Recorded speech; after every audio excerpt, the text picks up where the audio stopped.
नमस्कार दोस्तों, स्वागत है आपका गौरव न्यूज एनालिसिस में। दोस्तों, आज हम बात करेंगे लद्दाख की ऊंची पहाड़ियों से लेकर दिल्ली की संसद तक। एक नाम इन दिनों हर जगह गूंज रहा है, सोनम वांगचुक।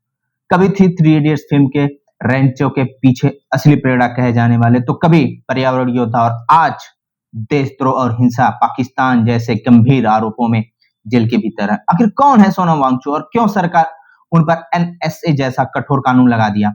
आज हम इस पूरे मामले की गहराई में जाएंगे और शुरुआत से अंत तक।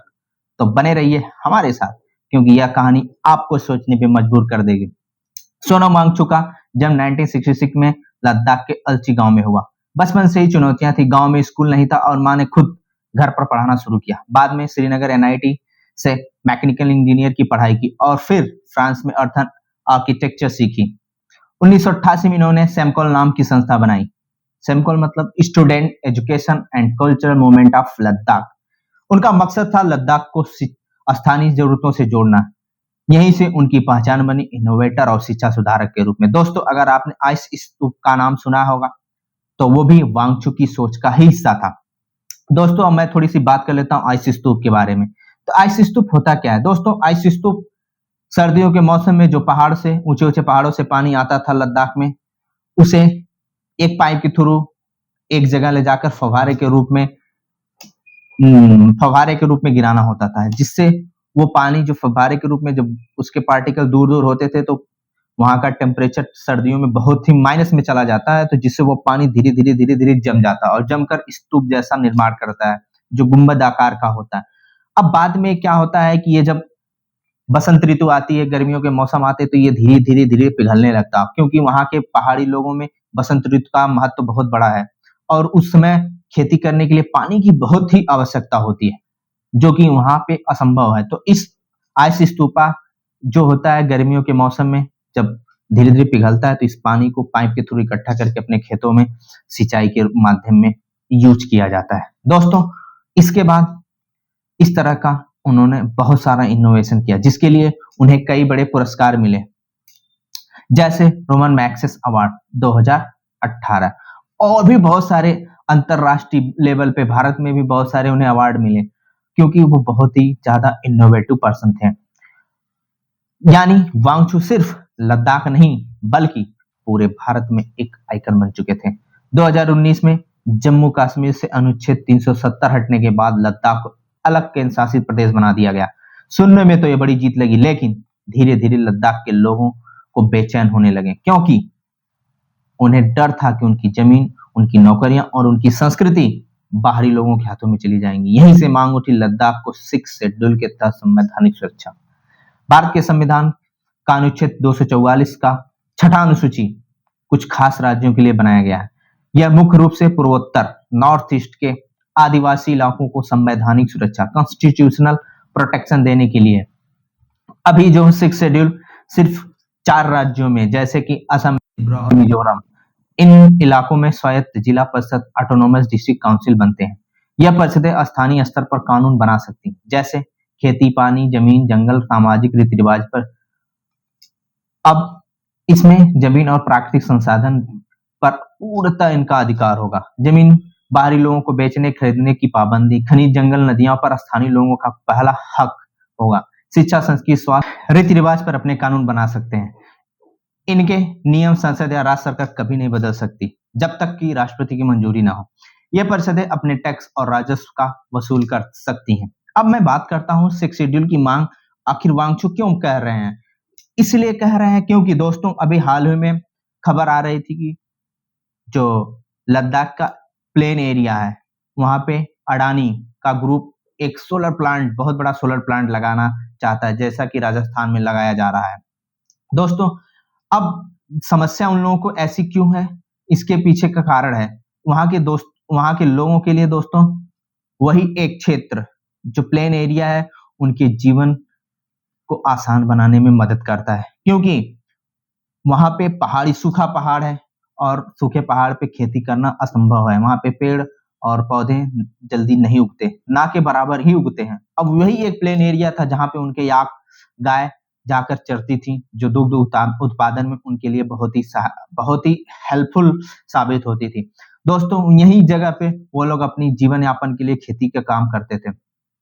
अब इन जैसे क्षेत्रों पर भी अगर कोई कंपनी आकर कब्जा करे और वो भी बाहरी कंपनी आके कब्जा कर ले, तो ये बेचारे जाएंगे कहाँ?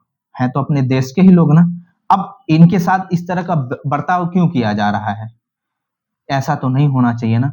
तो इन सारी चीजों के लिए ही वह 6 शेड्यूल जैसे मांग कर रहे थे, जो उन्हें प्रोटेक्शन देगा कि वो उनके स्थानीय जो चीज है, जमीन है, जो संसाधन है, उन पे उनका पहला अधिकार होगा, इसके बाद किसी का अधिकार होगा। सोनम वांगचुक इस मांग के लिए सबसे बड़ा चेहरा बनकर उभरे, क्योंकि वहां के सबसे शिक्षित और सबसे प्रतिष्ठित व्यक्ति यही थे। वह उन अपने लोगों के दर्द को अच्छे से समझते थे, इसलिए उन्होंने ये बहुत बड़ी मांग की। इस मांग को पूरा करने के लिए उन्होंने भूख हड़ताल की, क्लाइमेट फास्ट किया और बार-बार सरकार को चेताया कि लद्दाख को नजरअंदाज करना खतरनाक होगा। दोस्तों कल्पना कीजिए, -15 डिग्री में खुले आसमान के नीचे भूख हड़ताल करना ये कोई आसान बात नहीं है। सितंबर 2025 लद्दाख की गलियां धीरे-धीरे गर्म हो रही थीं।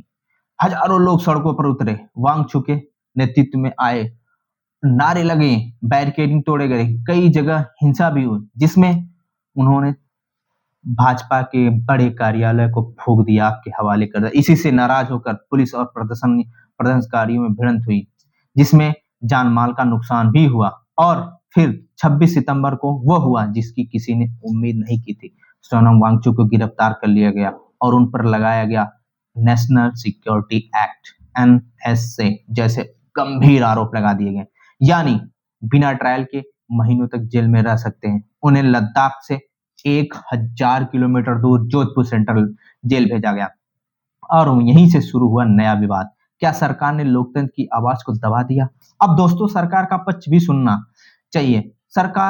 पुलिस का कहना है कि वांगचुक ने लोगों को उकसाया, विदेशी फंडिंग में गड़बड़ी की और सबसे बड़ा आरोप पाकिस्तान लिंक। जी हाँ, पुलिस का दावा है कि वांगचुक ने पाकिस्तान के कुछ कार्यक्रमों में हिस्सा लिया और वहां के लोगों से संपर्क में रहे। इसके अलावा इनके एनजीओ FCRA लाइसेंस भी रद्द कर दिया गया। दूसरी तरफ वांगचुक और उसके समर्थकों का कहना है कि यह सब हमें चुप कराने की साजिश है। उनका कहना है कि आंदोलन हमेशा शांतिपूर्ण रहा, हिंसा के लिए सरकार जिम्मेदार है। FCRA पर कहते हैं कि पैसा शिक्षा और स्थानीय विकास पर ही खर्च हुआ है और पाकिस्तान लिंक को बताते हैं पूरी तरह राजनीतिक झूठ है। तो सवाल तो उठता बनता है दोस्तों, क्या वांगचुक सचमुच में देश की सुरक्षा के लिए खतरा है या फिर वे सिर्फ एक ऐसे एक्टिविस्ट हैं जो अपनी आवाज बुलंद कर रहे हैं? इतिहास गवाह है, जब भी कोई बड़े बदलाव की मांग करता है तो उसे सत्ता से सीधे टकराना पड़ता है। महात्मा गांधी से लेकर अन्ना हजारे तक आवाज उठाने वाले को जेल जाना पड़ा, लेकिन साथ ही ये भी सच है कि लोकतंत्र में हिंसा और विदेशी प्रभाव को नजरअंदाज नहीं किया जा सकता। यानी यह मुद्दा सीधा साधा नहीं है, यह है विकास बनाम सुरक्षा, जनता की मांग बनाम सरकारी नियंत्रण का संघर्ष। दोस्तों सोनम वांगचुक की कहानी हमें सिखाती है कि लोकतंत्र सिर्फ चुनाव से नहीं चलता, बल्कि जनता की आवाज से चलता है। लेकिन वहीं लोकतंत्र तभी तक सुरक्षित है जब तक उसमें हिंसा और बाहरी ताकतों की जगह न हो। तो सबसे बड़ा सवाल आपसे, क्या वांगचुक एक देशभक्त समाज सुधारक या सरकार विरोधी उकसाने वाले हैं? क्या एनएसए लगाना सही था या लोकतंत्र की आवाज दबाना? मैं ऐसा क्यों कह रहा हूं दोस्तों, क्योंकि सोनम वांगचुक को अगर आप एनएसए धारा लगा रहे हैं तो वो व्यक्ति जो कभी भी देश या सरकार के खिलाफ नहीं गया, कभी वो प्रधानमंत्री नरेंद्र मोदी की नीतियों का समर्थन करता था, वाहवाही बात करता था उसकी, लेकिन आज एनएसए जैसी धारा के अंतर्गत उसे जेल में रहना पड़ रहा है। ये कोई आसान चीज नहीं है दोस्तों। और सबसे बड़ी बात कि लद्दाख के लोगों को देशद्रोही कहना सबसे बड़ी भूल है। हम दिल्ली जैसे बड़े, मुंबई जैसे बड़े, हैदराबाद और बहुत सारे अच्छे राज्यों में रह रहे हैं।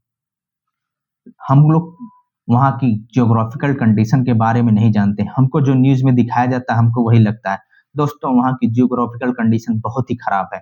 वहां न बिजली, न पानी, न रास्ते, कुछ भी सही तरीके से मुहैया नहीं है। हमारे यहाँ रोड टूट जाती है तो हमको कितनी परेशानी होती है। सोचिए जहाँ रोड ही ना हो, पूरे पहाड़ी इलाका हो, लोगों को आने जाने के लिए दूर दूर कईयों किलोमीटर दूर अस्पताल हो, डॉक्टर ना हो, बिजली की समस्या हो, ऊपर से इतनी ठंड हो, कैसे कोई रह रहा होगा। और कारगिल युद्ध से लेकर और आज तक गलवान घाटी जैसे संघर्ष तक देश की सेना का साथ देने वाले लद्दाखी लोग को कैसे कोई देशद्रोही बना सकता है? वांगचुक देशद्रोही नहीं है दोस्तों। उनका तो सिर्फ मांग था 6 शेड्यूल। क्या 6 शेड्यूल मांगना किसी के लिए इतना बड़ा कारण हो सकता है कि उन्हें ऐसे धारा लगाई जा सके? आसान बात नहीं। इसकी जांच होनी चाहिए। मैं सरकार से अपील करूंगा कि इसकी अच्छे तरीके से जांच हो और सोनम वांगचुक को जल्द से जल्द छोड़ा जाए, क्योंकि वह देश के ऐसे नागरिक हैं जो कभी भी देश के खिलाफ बोले ही नहीं।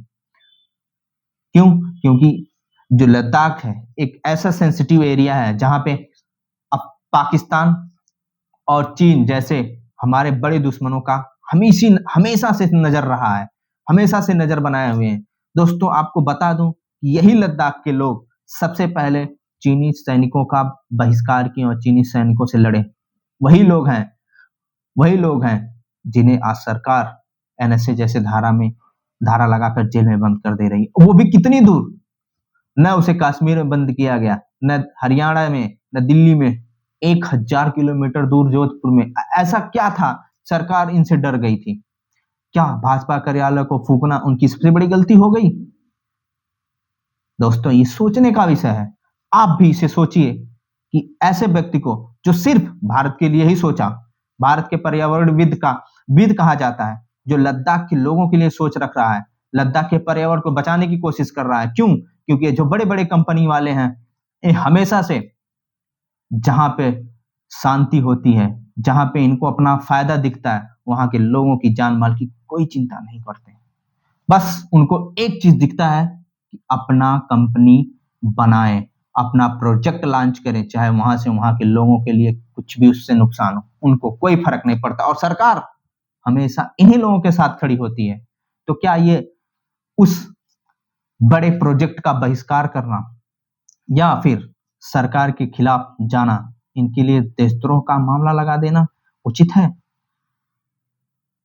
नहीं दोस्तों, सोनम वांगचुक कभी भी नहीं हो सकते मेरी नजर में। आपको क्या लगता है?